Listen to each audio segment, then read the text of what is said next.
मंडळी, चला एकदा सगळ्यांचं मनापासून स्वागत करते माझ्या एक नवीन व्हिडिओमध्ये। थंबनेल बघून तुम्हाला समजलं असेल हा व्हिडिओ कशाबद्दल आहे म्हणून। तर मला ना बरेच दिवसांना हा व्हिडिओ शूट करायचा होता, पण काही ना काही कारणामुळे ते राहून जात होता।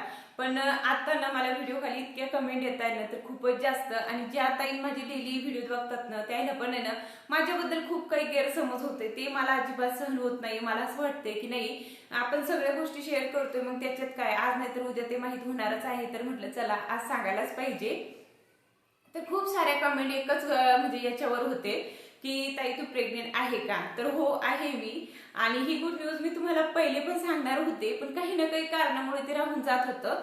आणि मी तसल्या गोष्टीवर विश्वास ठेवत नाही की दृष्टी लागेल किंवा दृष्टी लागते, हे गोष्टी मला काही माहिती नाही। आणि मी कधी विश्वास पण ठेवत नाही बरं का, मला त्या गोष्टीना अजिबात आवडत नाही। आता असेल ते, मी तसलं काही सांगू शकत नाही की नसेल किंवा असेल, पण मला ते गोष्टीवर विश्वास अजिबात नाहीये।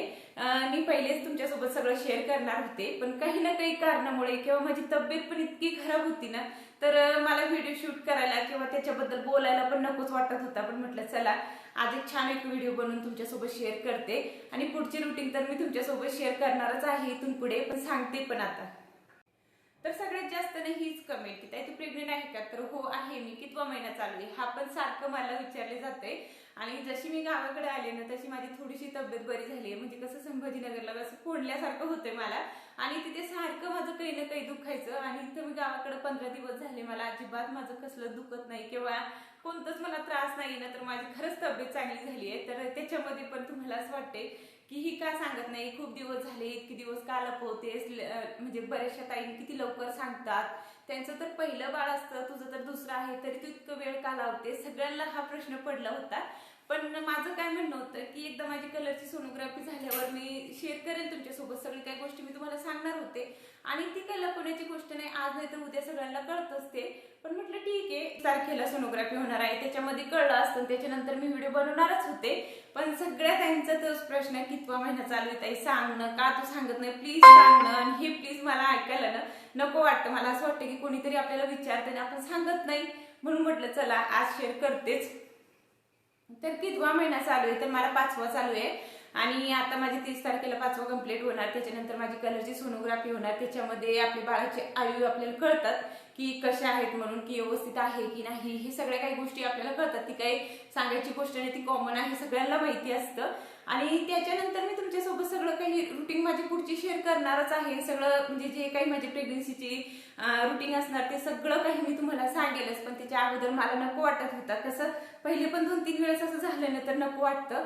पण ठीक आहे, आता मी तुम्हाला सांगते की आहे 5वा महिना मला चालू आहे। आणि सोनोग्राफी झाल्यावर पण मी तुम्हाला नक्कीच सांगेन। आणि सगळ्यांना मला छान सपोर्ट पण केलं बरं का।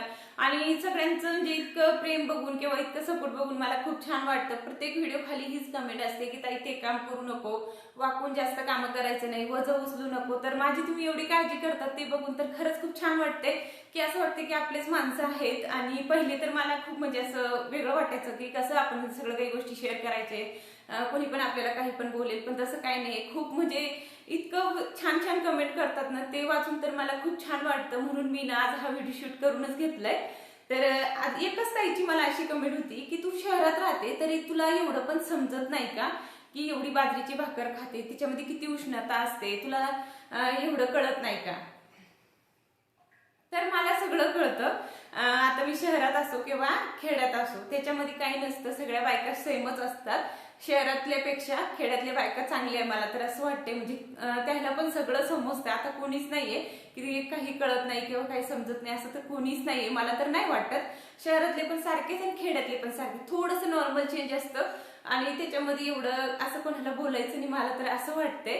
पण बघा, तुमची इच्छा असते, सगळ्यांची वेगवेगळी पद्धत असते विचार करण्याची, बोलण्याची, तर तुम्ही बोलू शकता, मी तसलं काही बोलू शकत नाही। पण माझं असं मत आहे की कोणालाच कमी समजू नये, सगळे बायका चांगल्याच आहे, सारखेच असतात। असं नाही की खेड्यातल्या बायका शिकलेल्या नाहीये की शहरातल्याच फक्त शिकलेल्या आहे, असं कधीच विचार करायचं नाही। मी पण पहिले खेड्यातली होती, नंतर मी शहरात गेले, मी कधीच तसला विचार करत नाही। मला असं वाटतं की खेड्यातल्या बायका पण खूप छान असतात, खूप समजदार असतात, सगळं काही त्याला माहिती पण असतं। तर जास्त उष्णता असते, बाजरीची भाकर तू खात जाऊ नको, तर मी तुम्हाला सांगते। आणि तुम्ही माझ्या चांगल्यासाठी सांगितलं, मान्य आहे मला, पण कसं आहे, मी हे प्रश्न ना माझे जे मॅडम आहेत ना, म्हणजे जे माझे डॉक्टर, तर त्यांना विचारलेलं की बाजरीची भाकर मी खाऊ शकते का. तर त्यांचं असं म्हणणं आहे की तू एक भाकरच्या वरती तर नाही खाऊ शकत, मला माहिती. ते असे मला बोलले. आणि त्याच्यामध्ये तेवढी उष्णता नसते की तू एक भाकर खाल्ल्यानं काही होणार, अजिबात काही होत नाही, तू खाऊ शकते, असं ते म्हणजे बोलले मला. मग तसं बोलल्यावर आपण कसलं विचार करत बसायचं, म्हणून मी बिनधास्त ती भाकर खात असते. आणि आंब्याचं पण तुम्ही म्हणतात आंबे खायचे नाही ताई, तर डॉक्टर विचारलं होतं की मी आंबे खाऊ शकते का, तर डॉक्टरचं म्हणणं होतं की तू एक आंबा खाऊ शकते, दिवसातून एक आंबा खाल्लं तर काहीच होत नाही. आणि मला कमेंटमध्ये भरपूर वेळेस तुम्ही बोलले की आंबे खायला चालत नाही ताई, तर मी ठीक आहे त्याच्यावर पण नोटीस केलेलं की नाही चालत असेल तर, पण ते हो म्हणले ना, तर मी एक खाते. आणि तुमचं पण मी मान ठेवते बरं का, मला पण माहिती आहे तुम्ही माझ्या चांगल्यासाठीच म्हणताय, तुम्ही काही वाईट म्हणत नाहीये. पण जसं जसं डॉक्टर म्हणतात ना, तसं तसं मी फॉलो करत असते. मला ना असं वाटते की म्हणजे बरोबर आहे, जे मोठे माणसं आहेत किंवा ज्यांना माहिती आहे ते पण बरोबर आपल्याला सांगतात. पण डॉक्टर पण आपले एक देवासारखे असतात, ते आपल्याला व्यवस्थित समजून सांगतात, जे चुकीचं आहे ते चुकीचंच सांगतात. म्हणून आहे ना, मी थोडंफार ते खात असते. आणि बाजरीची भाकर डॉक्टर बोलले तुला काहीच होत नाही, तू खाऊ शकते बिंदास. आणि माझ्या आईचं पण म्हणणं आहे की काही होत नाही, म्हणून आहे ना मी बाजरीची भाकर पण खाते. दुसरी एक कमेंट की ताई महादेवाची पूजा तू कसं काय करते, प्रेग्नेन्सी मध्ये महादेवाची पूजा करत नसतात. तर हे प्रश्न मी माझ्या आईला विचारलं. लगेच तुमच्या कमेंट वाचल्या, आईला कॉल केलेलं. आईसारखं म्हणजे कोणी नसतं, त्याला सगळं माहिती असतं. तर आई बोलली की पहिले तसं सांगायचे, म्हणजे पहिल्या काळात म्हणजे त्यांच्या वेळी तसं सांगत होते की महादेवाची पूजा आहे ना प्रेग्नेन्सी मध्ये नाही करायची. पण आता तसलं काहीच नाहीये. जी माझी मावशी आहेत ना, त्याने संन्यास घेतलेला बघा, मी तुम्हाला मागं पण दाखवलेलं. तर त्याला इतकं काही माहिती आहे ना, छोट्या मोठ्या गोष्टी पण, तर काय सांगू तुम्हाला, म्हणजे जे काही ते सांगतात ना ते खरीच गोष्ट असते. तर त्यांना पण मी विचारलेलं कॉल करून की मावशी चालतं का असं, तर ते बोलले बिनधास्त चालते, तसं टेन्शन घ्यायचं नाही. देवाची पूजा आपण करू शकतो. एवढं आहे की आपण म्हणजे ओटी वगैरे नाही भरू शकत, म्हणजे देवीची एखादी किंवा हे असे काही कामं नाही करायचे, तू पूजा वगैरे करू शकते, मंदिरात पण जाऊ शकते, असं ते मला बोलले. म्हणून मी बिनधास्त पूजा करते.